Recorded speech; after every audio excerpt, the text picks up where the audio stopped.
तो उत्तर प्रदेश में फिर से मजबूत हो रही है कांग्रेस, क्योंकि मिशन 27 के साथ कांग्रेस ने कर ली है बड़ी तैयारी।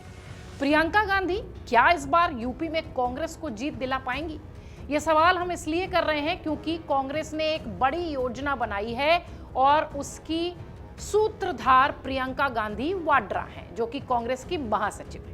दरअसल उत्तर प्रदेश में सियासी जमीन तलाश रही कांग्रेस पार्टी आने वाले यूपी के चुनाव में यानी 2027 से पहले एक बड़ा अभियान चलाने जा रही है। कांग्रेस मनरेगा योजना के सहारे एक बार फिर खुद को यूपी में खड़ी करने की कोशिश कर रही है, प्लानिंग कर रही है। पार्टी का यह भी मानना है कि उसके द्वारा शुरू की गई मनरेगा योजना का सबसे अधिक लाभ अनुसूचित जाति, जनजाति और पिछड़े समुदाय के लोगों को मिला, लेकिन केंद्र के द्वारा इसमें बदलाव करने के साथ ही इन वर्गों के आर्थिक हितों को नुकसान पहुंचाया गया।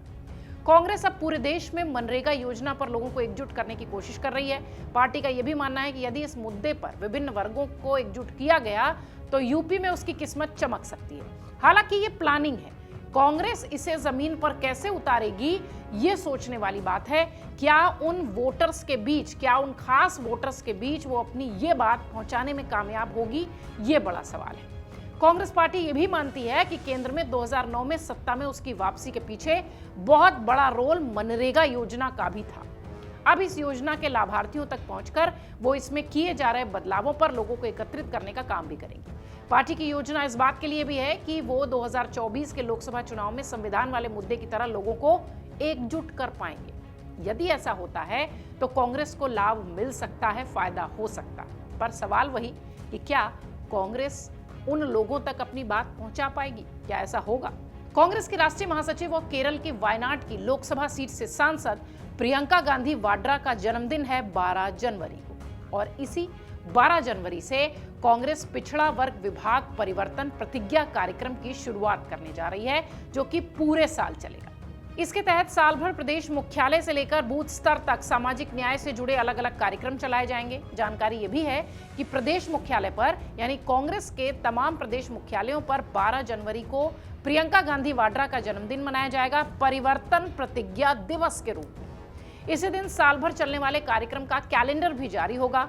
अभियान के दौरान युवाओं को यह भी समझाया जाएगा कि बीजेपी सरकार जो है वो पिछड़ों, दलितों और अल्पसंख्यकों के हक में काम नहीं कर रही, बल्कि कटौती कर रही है। इसी तरह बाजारों में नुक्कड़ नाटक, जनसभा भी की जाएगी। ग्रामीण इलाकों में परिवर्तन प्रतिज्ञा संवाद, पदयात्रा, मैराथन, ये तमाम कार्यक्रम अगले 1 साल तक आप देखेंगे। जिला और मंडल स्तर पर होने वाले सम्मेलन में विभिन्न जिलों में पिछड़ों के साथ साथ कई सारे लोग यानी अल्पसंख्यक और जो पिछड़े वर्ग के लोग हैं, जो दलित हैं, उन सबको शामिल करके तमाम तरीके की जो प्लानिंग है वो कांग्रेस कर रही है। इन सभी कार्यक्रमों के जरिए 2027 में होने वाले विधानसभा चुनाव के लिए कांग्रेस जनमत इकट्ठा करेगी। लेकिन सवाल वही कि क्या ऐसा हो पाएगा?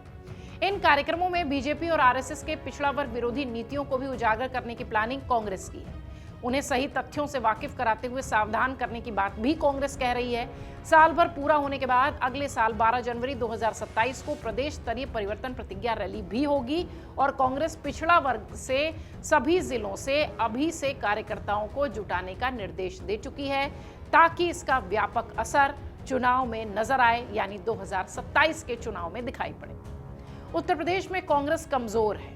उत्तर प्रदेश में कांग्रेस की स्थिति अस्तित्व की लड़ाई तक पहुंच चुकी है। पार्टी ने पिछले विधानसभा चुनाव में प्रियंका गांधी वाड्रा को आगे किया था, प्रदेश में पकड़ बजाने की मजबूत कोशिश की थी, लेकिन वो कोशिश बहुत कामयाब होती नहीं दिखाई पड़ी। कांग्रेस को सफलता भी नहीं मिली और पार्टी के कार्यकर्ताओं को वो मैसेज भी नहीं गया कि वो मजबूती के साथ वोटर्स के बीच में जाएं। ऐसे में राजनीतिक विश्लेषक ऐसा मानते हैं कि केवल कागजों पर योजना बनाने से कांग्रेस मजबूत नहीं होगी, जब तक कि पार्टी के शीर्ष नेतृत्व के प्रति जनता में विश्वास और भरोसा पैदा करने की कोशिश नहीं होगी, तभी सफलता मिल पाएगी। अगर आप देखिए तो उत्तर प्रदेश में निश्चित तौर पर संगठन की कमी तो है कांग्रेस के भीतर, इसलिए हम शुरुआत से लगातार इस बात को कह रहे हैं कि क्या ऐसा हो पाएगा।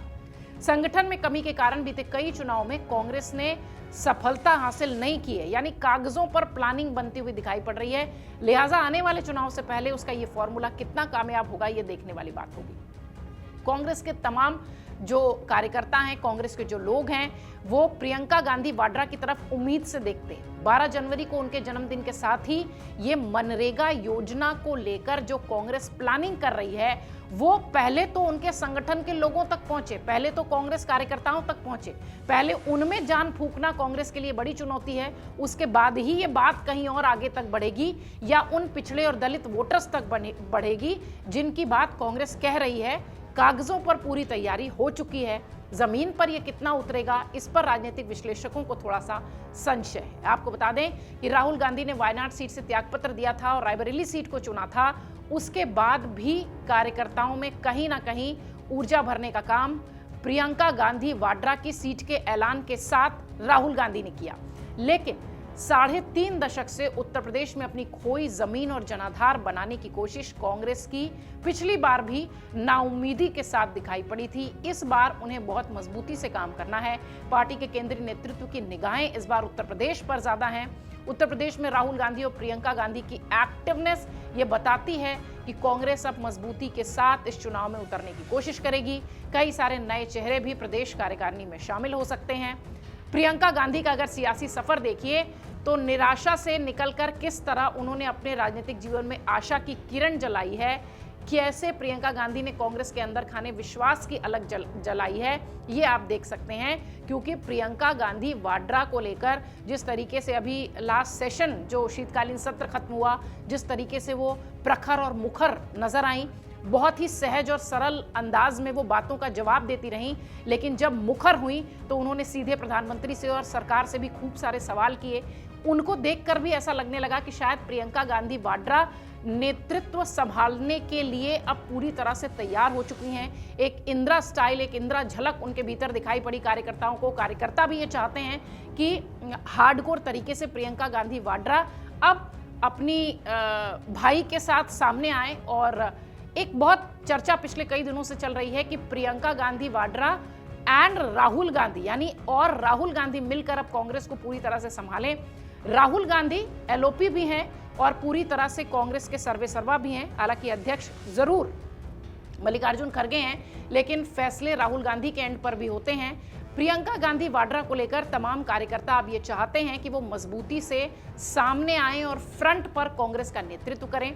सोनिया गांधी के कांग्रेस अध्यक्ष बनने के बाद से ही ये पहला चुनाव था उनके लिए। प्रियंका ने साल 2004 में राहुल के लिए अमेठी में खूब कमान संभाली थी। अपनी मां के लिए वो खूब प्रचार करती रही थी, लेकिन हार्डकोर राजनीति में वो वायनाड सीट से आई हैं। प्रियंका गांधी रायबरेली और अमेठी का हमेशा से दौरा करती रही हैं। प्रियंका सीधे लोगों से मिलती रही हैं। 2004 में अपनी मां के लिए उन्होंने एक चुनावी प्रबंधक जो होता है, जो इलेक्शन कैंपेनर, जो मैनेजर होता है, उसकी भूमिका में निभाती रही हैं। वो अपने भाई के लिए भी वो चुनावी अभियान देखती रही हैं। 2007 विधानसभा चुनाव में अमेठी में रायबरेली क्षेत्र की 10 सीटों पर अंदरूनी कलह को शांत करने में कहा गया कि प्रियंका का बहुत बड़ा रोल था। 2019 से पहले एक्टिव राजनीति का हिस्सा न होने के बावजूद भी प्रियंका ने अमेठी रायबरेली को बहुत मजबूती से अपने पक्ष में किया है। 23 जनवरी 2019 में प्रियंका का औपचारिक रूप से राजनीति में पदार्पण हुआ था और प्रियंका को पहले यूपी के पूर्वी हिस्से का ही प्रभारी बनाया गया था। तो ऐसा लग रहा है कि प्रियंका गांधी वाड्रा के जन्मदिन से ही कांग्रेस चुनाव की तैयारी पूरी तरह से करने के लिए मैदान में उतर रही है।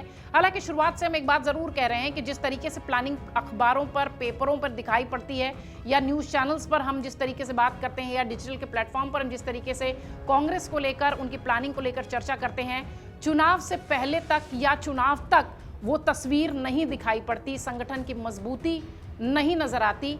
बड़े पार्टी के जो नेता हैं, जो नेतृत्व करते हैं, वो उस तरीके से कनेक्ट अपने कार्यकर्ताओं से नहीं कर पा रहे हैं पिछले कई समय से। शायद इसलिए भी कांग्रेस हाशिए पर है, और खासतौर से उत्तर प्रदेश में जहां उसका जन्म माना जाता है। प्रियंका प्रभारी होने के साथ कांग्रेस का चेहरा भी रही हैं, इसलिए अब प्रियंका से खासा उम्मीदें हैं। प्रियंका ने 23 अक्टूबर 2021 को बाराबंकी से चुनावी अभियान की शुरुआत की थी। जनवरी 2022 में प्रियंका ने राहुल के साथ मिलकर कांग्रेस का घोषणा पत्र जारी किया था। यानी वो एक्टिव तो नजर आ रही थी, लेकिन पूरी तरह से हार्डकोर पॉलिटिक्स में नहीं उतरी थी। लेकिन अगर आप देखिए तो जब से वो वायनाड से सांसद हुई हैं, लोकसभा की सांसद, तब से उनके अलग रंग दिखाई पड़ते हैं। उनके लिए बहुत सारी बातें इंदिरा से जोड़कर भी कही जाती है, देखी जाती हैं। वो इंदिरा स्टाइल के हेयर स्टाइल भी रखती हैं, वो इंदिरा जी जैसा साड़ी भी पहनती हैं। तो इसलिए कार्यकर्ताओं को भी उनको लेकर एक जो उम्मीद है वो ज़रूर दिखाई पड़ती है। आपको ध्यान होगा, लड़की हूँ लड़ सकती हूँ वाला जो कैंपेन है वो कांग्रेस ने प्रियंका गांधी वाड्रा के सहारे ही यूपी में उतारा था। अब एक बार फिर उत्तर प्रदेश चुनाव के लिए तैयार है। प्रियंका गांधी वाड्रा के जन्मदिन के साथ ही मनरेगा योजना पर कैसे बीजेपी को घेरना है उसके लिए पूरा ब्लूप्रिंट कांग्रेस ने तैयार कर लिया है। अब ये ब्लूप्रिंट कितना सक्सेसफुली जमीन पर उतरता है ये देखने वाली बात होगी, लेकिन इसमें कोई संदेह नहीं कि उत्तर प्रदेश चुनाव में प्रियंका गांधी वाड्रा एक मजबूत स्थिति में और मजबूत रोल में नजर आने वाली। अगर आप ये वीडियो YouTube पर देख रहे हैं तो हमारे चैनल को सब्सक्राइब कर बेल आइकन दबाएं और Facebook पर देख रहे हैं तो हमारे पेज को लाइक करें।